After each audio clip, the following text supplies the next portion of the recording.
Datanglah malakul jibal, malaikat penjaga segala bukit di atas dunia. Kau tunjuk mana bukit yang paling besar ya Muhammad, akan kutimpakan kepada mereka. Hati yang luka biasanya akan marah, akan kecewa, tapi itu tidak terjadi pada Nabi Muhammad sallallahu alaihi wasallam. Tapi api itu tidak pernah padam. Kalau dia padam, maka berakhirlah dakwah Islam. Dia terus bergelora, dia terus menyala, dia terus membakar kemunafikan, membakar kemusyrikan, sampai akhirnya embargo pun tiba. Jangan ada yang mau bergabung dengan kelompok Muhammad sallallahu alaihi wasallam. Jangan ada yang mau berkirim makanan, jangan ada yang mau berdagang, jangan ada yang mau menjalin transaksi. Mereka ingin membunuh secara perlahan-lahan. Jangan beli produknya, jangan duduk bersamanya, jangan berteman dengan dia. Kenapa kamu mau berfoto dengan dia? Kenapa kamu mau bergambar dengan dia? Kenapa kamu masih mau mendengar ceramah dia? Adakah orang yang mengalami hal itu hari ini? Adakah ketakutan-ketakutan dari hamba Allah yang mengatakan Allahu Akbar, Allah Maha Besar, tapi takut ditinggalkan kawan, cemas ditinggalkan sahabat? Maka itu pernah terjadi pada kelompok Sayyidina wa Maulana Muhammad sallallahu alaihi wasallam. Kalau pembunuhan karakter tidak berhasil, maka ada yang lebih dahsyat daripada itu.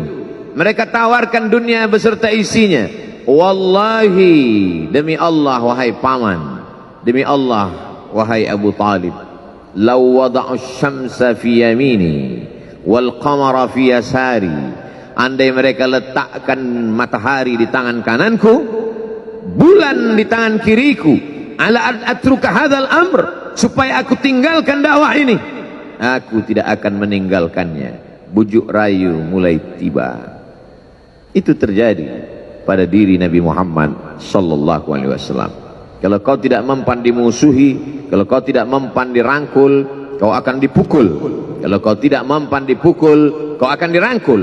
Berbagai macam cara, dari mulai yang paling keras sampai yang paling lembut, dari mulai yang paling lembut sampai yang paling keras, sampai akhirnya tempat bergantung itu hilang, lenyap, musnah. Ada dua tempat bergantung, saudara kandung ayah Abu Talib.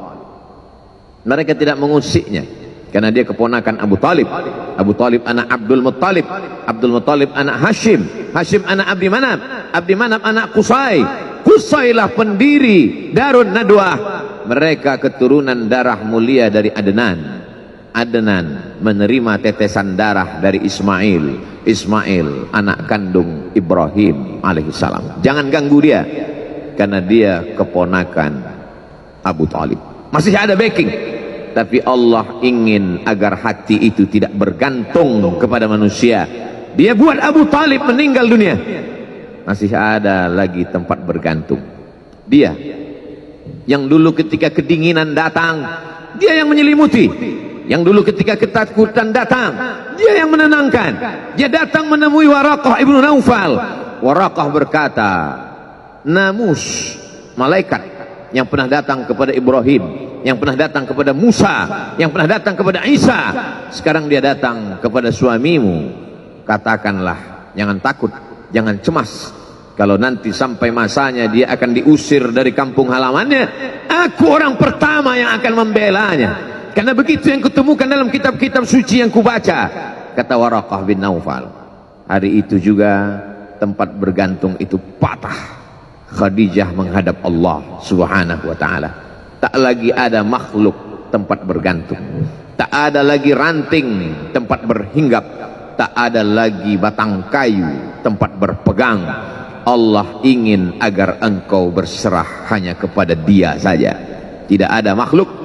Bersandar kepada makhluk akan kecewa, bersandar pada kayu yang rindang akan tumbang, bersandar kepada benda akan binasa, bersandar kepada sahabat akan berubah menjadi musuh. Bersandarlah kepada Dia, Hayyun Maha Hidup, la yamut, Dia tak pernah mati. Bersandarlah kepada Dia, Al-Aziz yang Maha Perkasa, Al-Jabbar yang Maha Berkuasa. Itu yang diinginkan Allah dari sosok Sayyidina wa Maulana Muhammad sallallahu alaihi wasallam. Dia pergi, sengaja dia pergi berjalan kaki, karena kalau dia pergi menunggang unta, mereka sudah mengintai, dia pasti lari, dia akan pergi ke tempat yang jauh. Sengaja dia pergi berjalan kaki. Lalu kemudian dia pun sampai ke suatu tempat. Dia berharap mereka adalah orang-orang yang lembut akan yang menerimanya, tapi dia tidak diterima dengan tala'al badru alaina. Dia tidak diterima sebagai ahlan wasahlan. Ahlan, keluarga, kau datang kami sambut sebagai keluarga. Sahlan, mudah, kau datang urusanmu mudah. Ahlan wasahlan. Tapi dia tidak dianggap sebagai keluarga, dia tidak dianggap sebagai sahlan, dia dianggap sebagai musuh. Dia dilempar dengan batu, dia dilempar dengan kayu, dia dilempar dengan tulang onta. Apa yang dia lakukan? Dia bersembunyi di balik bukit. Dia angkat kedua tangannya. Ilaika ashku dha'fa quwwati. Kepada engkau saja aku mengadukan kelemahanku. Wa qillata hilati, ketidakberdayaanku. Wa hawani bainan nas, aku hina di tengah mereka. Kalau dulu aku ada tempat bergantung, ada tempat bersandar, ada tempat mengadu, hari ini hanya engkau saja ya Allah. Datanglah malakul jibal, malaikat penjaga segala bukit di atas dunia. Kau tunjuk mana bukit yang paling besar ya Muhammad, akan kutimpakan kepada mereka. Hati yang luka biasanya akan marah, akan kecewa, tapi itu tidak terjadi pada Nabi Muhammad sallallahu alaihi wasallam. Apa yang dia katakan? Asallah an yukhrij min aslabihim man ya'budullaha wa la yusyrika bihi syai'a. Ya Allah, keluarkan dari tulang sulbi mereka, keluarkan anak cucu mereka yang akan menyembah engkau. Tidak ada satupun yang akan mempersekutukan engkau di atas muka bumi ini. Doanya dikabulkan, hatinya susah, pikirannya kacau, tapi lidahnya tidak berkata-kata kasar. Dia doakan agar anak cucu mereka menyembah Allah.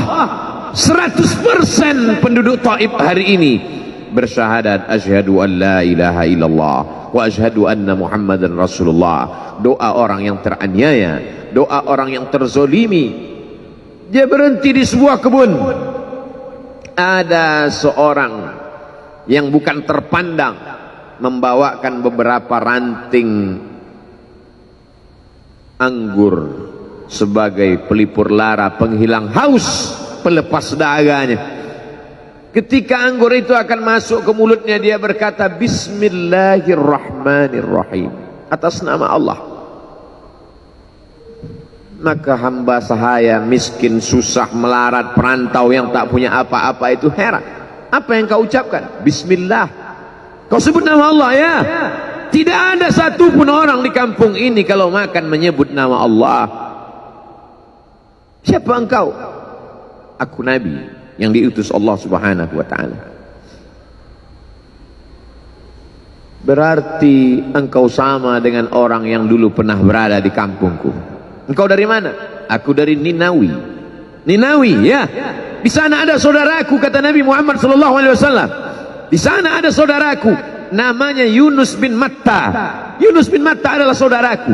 Sama-sama hamba yang diutus Allah subhanahu wa ta'ala. Dia juga diingkari oleh kaumnya. Dia masuk ke dalam lautan, ditelan seekor ikan dalam 3 kegelapan. Gelapnya tengah malam, gelapnya lautan, gelapnya perut ikan. Dia berserah kepada Allah. La ilaha illa anta subhanaka inni kuntu minal zalimin. Begitu cara Allah mengingatkan Nabi Muhammad SAW. Apa yang kau rasakan hari ini belum ada apa-apanya dengan apa yang pernah dirasakan oleh Yunus bin Matta. Mendengar itu langsung saja Addas bersimpuh sujud mencium lutut Nabi Muhammad sallallahu alaihi wasallam. Dia tidak mulia, dia hamba sahaya, dia miskin, dia perantau, tapi dia sempat mencium tangan Nabi Muhammad sallallahu alaihi wasallam. Dia sempat menghilangkan dahaga dari leher Nabi Muhammad sallallahu alaihi wasallam. Pertemuan yang berkesan. Biarlah pertemuan itu sekali, tapi sampai ke lubuk hati.